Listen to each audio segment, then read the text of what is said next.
नमस्कार, लक्ष्मीच्या पावलांनी या तुमच्या आवडत्या सिरियलमध्ये तुमचं मनापासून स्वागत। आता इथे आपल्या कलाला राग आलेला असतो की आपला अद्वैत म्हणतो की मी आधीच डिसिजन घ्यायला हवं होतं, मी खूप वेळ केला आणि मी आधीच तुला डिवोर्स द्यायला हवा होता। आता हे ऐकल्यानंतर मात्र कला काही गप्प बसत नाही। कला तडातड वरती जाते आणि ती डिवोर्स पेपर शोधते कपाटामध्ये आणि ते डिवोर्स पेपर हातात घेते आणि ते डिवोर्स पेपर घेऊन खाली येत असते। त्या अगोदर ती मात्र सगळं बोर्डवरचे जी समानता आणि भिन्नता जी लिहिलेली असते त्यातली समानता ती खोडून टाकते आणि यानंतर तडातड शिडीवरून शिडी उतरत खाली येते आणि सगळ्यांसमोर ते डिवोर्स पेपर दाखवते आणि म्हणते, तुझं म्हणणं हेच होतं ना की तू हे आधीच काम करायला हवं होतं, तर हे घे, काही गरज नाहीये तुला आणि तुला कसलीच मला जबरदस्ती करायची नाहीये, तर मी या डिवोर्स पेपरवर सही करते आणि तुला मोकळं करते। आणि त्याच रागामध्ये पटापट ती त्या डिवोर्स पेपरवरती सही करायला घेते आणि अद्वैत मात्र तिला थांबवत नाही। अद्वैत पाहतच राहतो, सगळेच पाहतच राहतात आश्चर्याने की अरे हे काय। आता इथे राहुलला सुद्धा असं वाटतं की अरे जे काम इझिली होत नव्हतं ते आज इझिली होतंय, किती छान ना। आता कला मात्र त्याला सुनवते की मी डिवोर्स पेपरवर सही करायच्या अगोदर मात्र एक सांगणार आहे। पहिली गोष्ट म्हणजे तुला याच्यातून मोकळं व्हायचं होतं, तर ही गोष्ट तुला मी आता ह्याच्यातून मोकळं करते याच्यावर सही करून, पण मला सगळ्यांनाच सांगायचं आहे। आबा, सरोज मॅडम, रोहिणी मॅडम आणि रजनी मॅडम, तुम्हा सगळ्यांनाच मला हे सांगायचं आहे की जेव्हा माझं चांदेकरशी लग्न होणार होतं तेव्हा तो कोणाच्या गळ्यात मंगळसूत्र घालतोय हे मी त्याला दाखवलं होतं आणि त्यावेळेस मी पदर तोंडावर नव्हता घेतला, मी माझ्या तोंडावरचा पदर काढला होता आणि त्यानेही पाहिलं होतं की तो नैनाताईच्या गळ्यात मंगळसूत्र न घालता तो माझ्या गळ्यात मंगळसूत्र घालतोय आणि त्यानंतर आम्ही दोघं एकमेकांशी बोललो सुद्धा होतो आणि आमचं बोलणं जेव्हा होत होतं तेव्हा आभा सुद्धा तिथे साक्षीला होते आणि आमचं बोलणं झाल्यानंतरच आमचं लग्न झालेलं आहे। त्यामुळे या घरात मला कुणीही असं म्हणायचं नाहीये की मी डोक्यावर पदर घेऊन या घरात आलेले आहे। म्हणून तुम्हाला मला हे सांगायचं होतं की मी या घरात डोक्यावर पदर घेऊन आलेली नाहीये, मी माझी ओळख लपवून आलेली नाहीये, मी माझी स्वतःची ओळख दाखवून आलेली आहे आणि यापुढे मला असं बोलायचं नाहीये।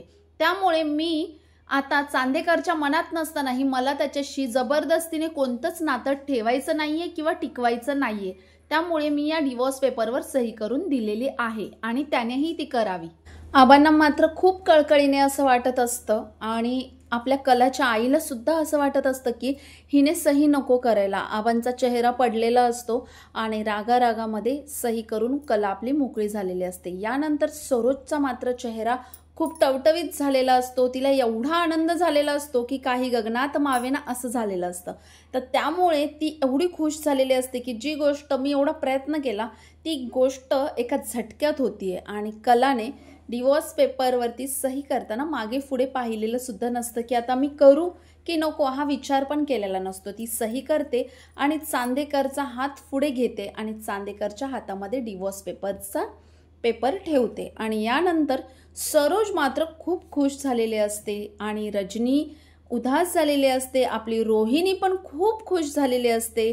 आपल्या कलाच्या आईला वाटत असतं की ब्राह्मणाने सांगितलेलं असतं की काजलच्या पत्रिकेत मात्र संकट नाहीये, पण तुमच्या कलावरती काहीतरी मोठं संकट येणार आहे हे तिला आठवत असतं आणि तिला कळतं की संकट म्हणजे हेच संकट होतं ते आणि असं नको व्हायला हवं होतं आणि तिलाही आश्चर्य वाटतं। रजनीलाही असं वाटतं की नको, सही करायलाच नको, म्हणून तीही हात पुढे करते आणि म्हणत असते की नको आणि कलाने मात्र कसलाही विचार केलेला नसतो। कला रागात असते कारण चांदेकरच्या तोंडातून शब्द आलेले असतात की मी थोडाही विचार न करता डिवोर्स पेपरवरती आधीच सही करायला हवी होती आणि या नात्यातून आपण मोकळं व्हायला हवं होतं। त्यामुळे या रागाच्या भरामध्ये आपल्या कलेने याच्यावरती सही केलेली आहे। आता चांदेकरच्या हातामध्ये ते डिवोर्स पेपर देते आणि म्हणते, हे घे डिवोर्स पेपर आणि तूही याच्यावर सही कर।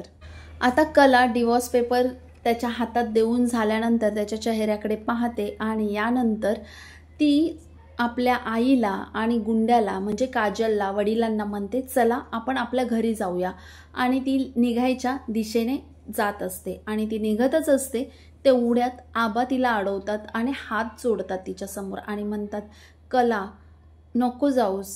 तर ती म्हणते, आबा तुम्ही असं माझ्यासमोर हात जोडू नका, मला खरंच खूप वाईट वाटतंय, तुम्ही खरंच माझ्यासमोर असे हात जोडत जाऊ नका. तर आबा म्हणतात की माझं फक्त एवढंच म्हणणं आहेस की तू निघून जाऊ नकोस, तू थांब.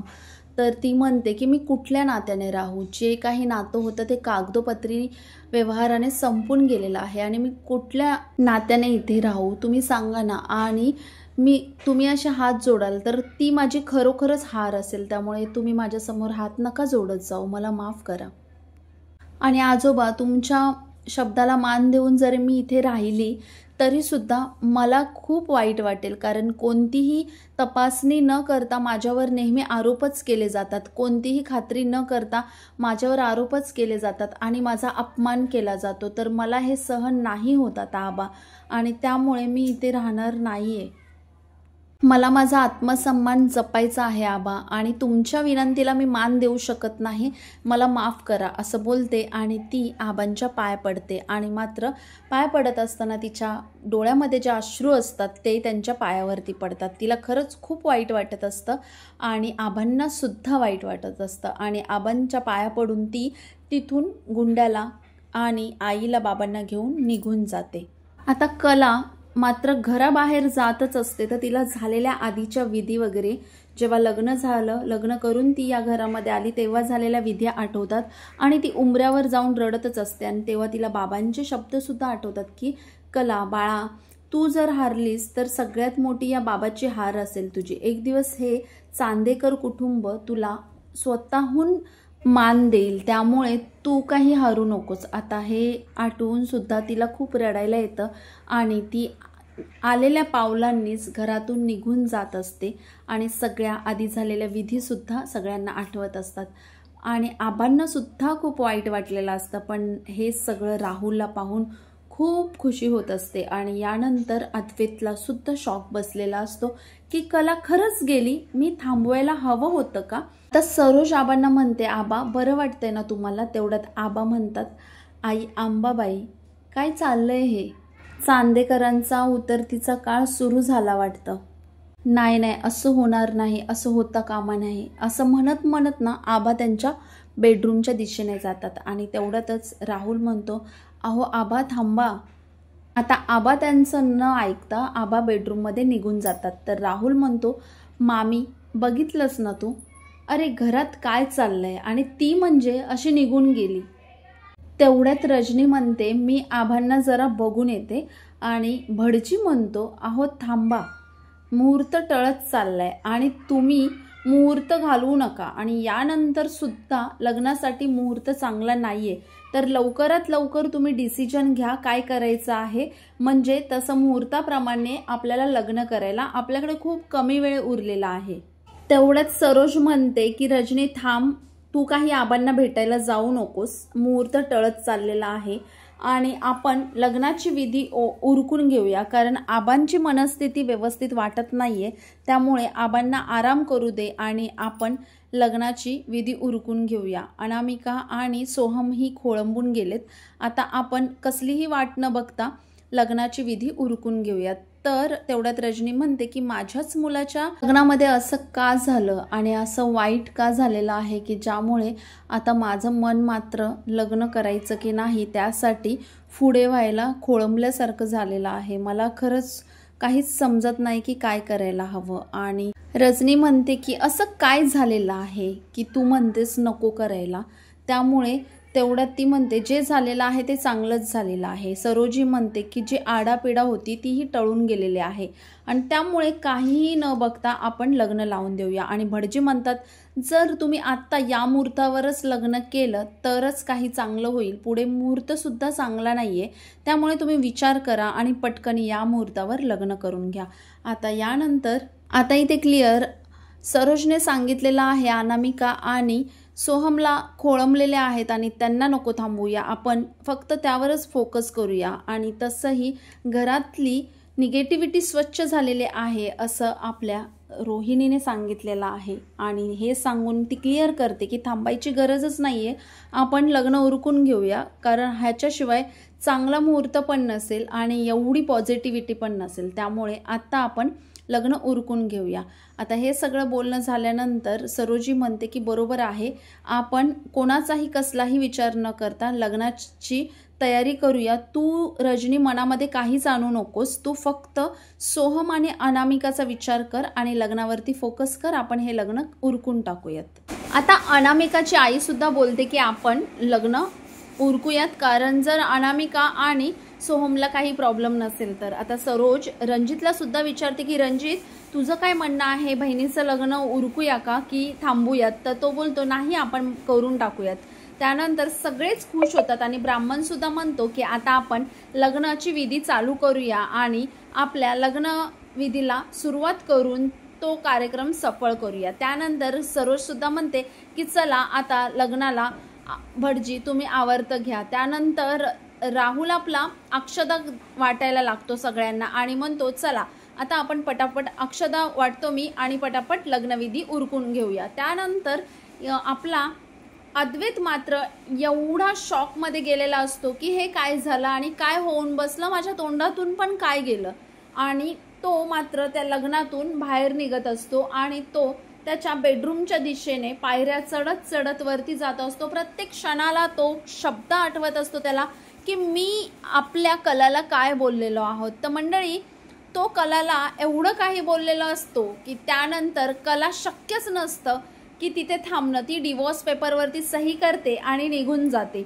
यानंतर तो मात्र शॉकमध्ये गेलेला आहे आणि ते त्याला सगळं आठवत असतं की मला कला काय म्हणत होती आणि मी कलाला काय बोललो. मी जरा जास्तच बोलून गेलो, तिची बाजू ऐकलीच नाही, हे जरा चुकीचंच झालं. आता काय करायचं? आता कला जर खरं बोलत आहे तर मी चुकलोच आहे, मी तिला थांबवायला हवं होतं का? या सगळ्या गोष्टींचा त्याच्यावरती बोज होतो आणि प्रत्येक गोष्ट कलाने जी जी बोललेली आहे ती गोष्ट त्याला आठवत असते. प्रत्येक वेळेस हा शब्द आठवतो कलेचा की तुला माझ्यापासून सुटकाच हवी होती आणि डिवोर्स पेपरवर तुला आधीच सही करायची होती, तर हे घे, मी सही करून तुला मोकळं करत आहे आणि तूही सही कर याच्यावर. आता हे सगळं आठवत आठवत त्याला ना अस्थमाचा अटॅक येत असतो आणि त्यामुळे त्याला टेन्शनमुळे कसं तरी व्हायला लागतं आणि तो हळूहळू लग्नविधीतून बाहेर पडतो आणि त्याच्या बेडरूमच्या दिशेने जात असतो. आता इथे मात्र सोहम आणि अनामिकाचं लग्न मात्र इथे मस्त सफळ आणि संपूर्ण होतं. सोहमच्या चेहऱ्यावर जरा सुद्धा खुशी नसते आणि अनामिका मात्र त्याच्या चेहऱ्याकडे पाहत असते आणि गालातल्या गालात हसत असते. ती मात्र खूप खुश असते. तिला मात्र आनंद होत असतो की एकदाचं लग्न झालेलं आहे आणि सोहमवरती तिचं खूप प्रेम असतं, त्यामुळे ती खूपच आनंदी असते. इकडे मात्र आपल्या अद्वैतला तिच्या गळ्यात घातलेलं मंगळसूत्र, तिच्या सोबत घेतलेले फेरे सगळंच आठवत असतं आणि या सगळ्या सदम्यामध्ये असतोच आणि तो हा विचार करतो की मला तुला सोडायचं नव्हतं, पण हे काय होऊन बसलं, मी एवढं का बोललो, असं व्हायला नव्हतं पाहिजे होतं. रागाच्या भरामध्ये जरी मी असं बोललो असेल तरी व्हायला नको हवं होतं. आता इकडे मात्र भटजी मंगलाष्टका म्हणत असतात आणि सोहमचं लग्न मात्र रीतिरिवाजाने मस्तपैकी सफळ संपूर्ण होतं. आता या सगळ्याच गोष्टींचा आनंद ना आपल्या राहुलला होत असतो. राहुल मात्र इथे मस्तपैकी आनंदी झालेला आहे आणि सगळ्या विधी चालू असतात ना, त्या विधी जसजशा आपल्या अद्वैतच्या कानावर पडत असतात तसं त्याला त्याच्या ज्या विधी होत्या आणि त्याचं आणि कलाचं झालेलं लग्न आठवत असतं आणि या सगळ्या गोष्टी आठवून त्याला अजून टेन्शन येत असतं आणि तो डिप्रेशनमध्ये जात असतो. आणि यानंतर इथे आपल्या अनामिका आणि सोहमच्या लग्नाच्या विधी मात्र पूर्ण होत असतात. आपण आपल्या सोहमच्या चेहऱ्यावर थोडं सुद्धा हसून असतं.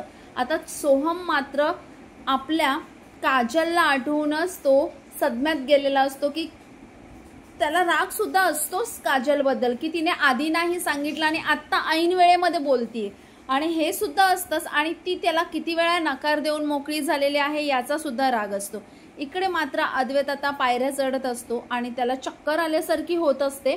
त्याचे तोल जात असतात पायऱ्या चढताना आणि स्वतःला सावरत तो बेडरूमच्या दिशेने जाऊन बेडरूममध्ये जातो आणि इकडे मात्र लग्नाच्या सगळ्या विधी होत असतात। आता अनामिका आपली सोहमच्या गळ्यामध्ये हार टाकते आणि सोहम सुद्धा अनामिकाच्या गळ्यामध्ये हार टाकतो। आता दोघंही एकमेकांच्या गळ्यात हार टाकल्यानंतर खोटं छोटंसं हसू तो चेहऱ्यावरती घेऊन येतो, मात्र यातून कळतच असतं की तो खुश नाहीये आणि अनामिकाच्या लक्षात येणार नाही अशी परिस्थिती नसते।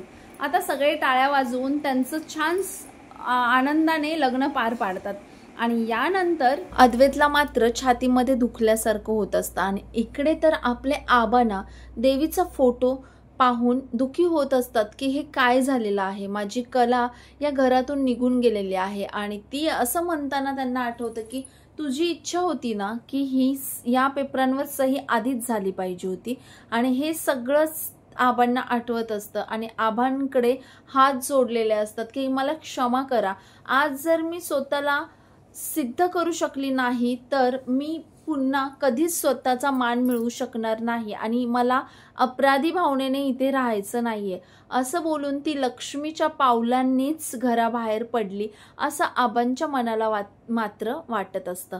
आणि यानंतर आपण पाहणार आहोत की अनामिका आणि सोहमचं लग्न मात्र पद्धतशीर पार पडलेलं असतं। तो तिच्या गळ्यामध्ये मंगळसूत्र सुद्धा टाकतो। आतापर्यंत आपल्याला असं वाटत होतं की सोहम तिच्याशी लग्न करणार नाही, काजलशीच करेल, पण असं काहीच घडलेलं नाहीये।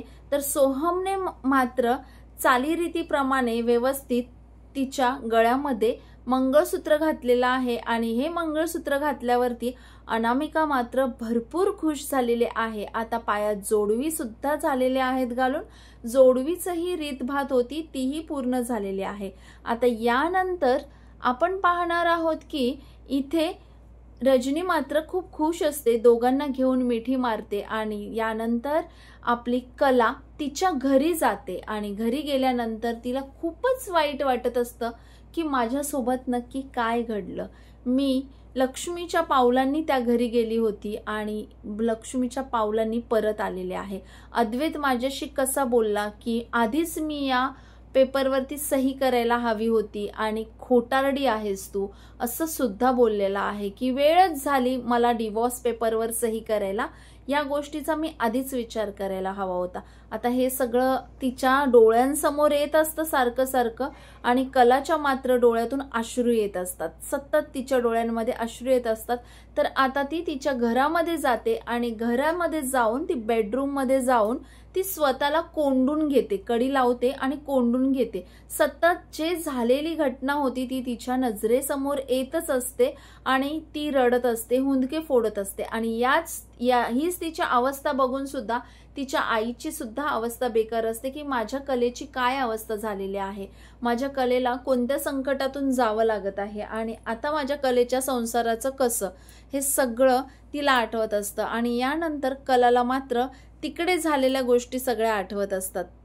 तिच्या आईला आठवतं की सरोज मॅडमने कसं ते पत्र वाचलं आणि काजलच्या बाबतीत सांगितलं की ती आय लव्ह यू असं म्हणते आहे आणि आपल्या कलेने मात्र कसं डिवोर्स पेपरवरती सही केली हे सुद्धा तिच्या आईला आठवत असतं। आणि यानंतर काजलला मात्र स्वतःला दोष दिल्या व्यतिरिक्त काहीच उरलेलं नसतं।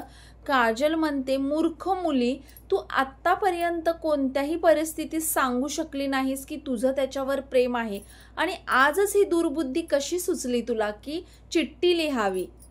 काजललाही या सगळ्याचा पश्चाताप होतच असतो आणि काजलला असं वाटतं की माझ्यामुळे माझ्या ताईच्या संसाराची वाट लागली, ही सगळी परिस्थिती फक्त माझ्या चिठ्ठी लिहिण्यामुळे आलेली आहे आणि हेच समजवण्यासाठी ती आता काजल आपल्या कलाच्या दरवाजाच्या बाहेर उभी असते की ताई दरवाजा उघड। तेवढ्यात तिची आई म्हणते तू जाऊ नकोस, हे सगळं फक्त तुझ्यामुळे झालेलं आहे, तुला आधीच सांगत होती की नाही की तू असं काही करू नकोस की ज्याने प्रॉब्लेम होतील, पण नाही ऐकलीस तू, शेवटी जे करायचं जे व्हायचं ते झालंच आणि तुझ्यामुळेच झालेलं आहे असं काजलला दोष देते। अद्वैत म्हणतो की तुझ्याच बाबतीत असं का घडतं आणि किंबहुना तुझ्या बहिणींना जेव्हा पाठीशी घालायची वेळ येते तेव्हाच असं काय घडतं, सांग ना, असं तो अद्वैत जे कलाला बोलत असतो ना ते सगळं काही तिच्या नजरेसमोर पुन्हा पुन्हा येत असतं।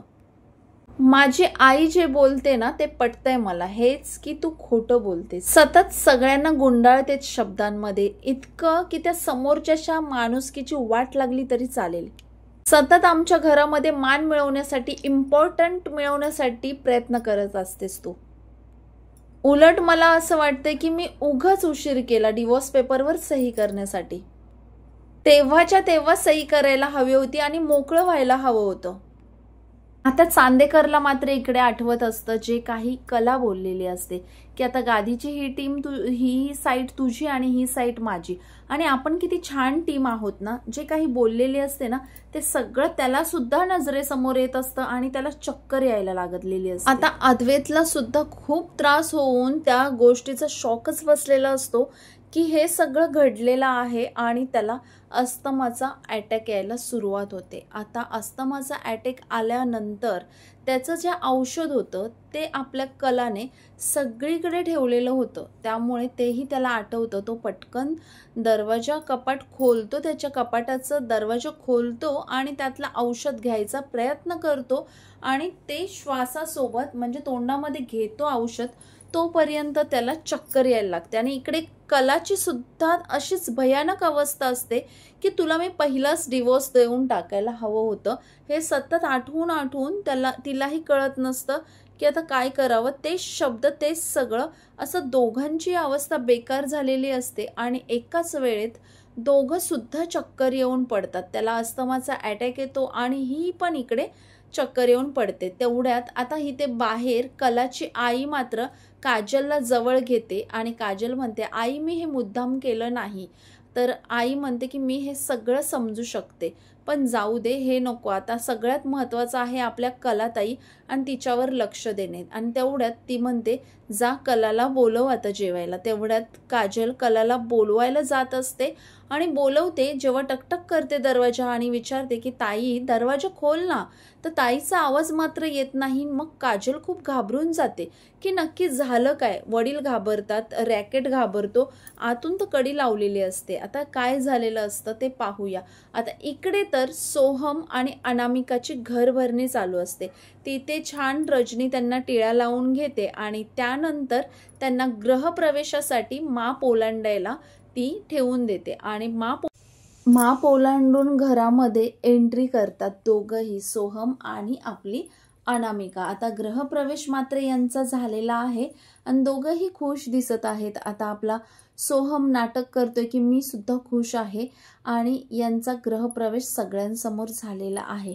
आता यानंतर आपण पाहणार आहोत की गृहप्रवेश झाल्यानंतर कला आणि अद्वैत चक्कर येऊन पडलेले असतात. अद्वैतला आपल्या अस्थमाचा अटॅक आलेला असतो आणि या सगळ्या गोष्टी पाहणार आहोत आणि त्या पाहण्यासाठी आपल्या चॅनलला सबस्क्राईब करायचं आहे आणि पुढच्या एपिसोडमध्ये तुम्ही पाहायचं आहे की त्यांना चक्कर येऊन पडलेत आणि नक्की नेमकं त्यांच्यासोबत काय झालेलं आहे. यासाठी चॅनलला सबस्क्राईब करा, व्हिडिओला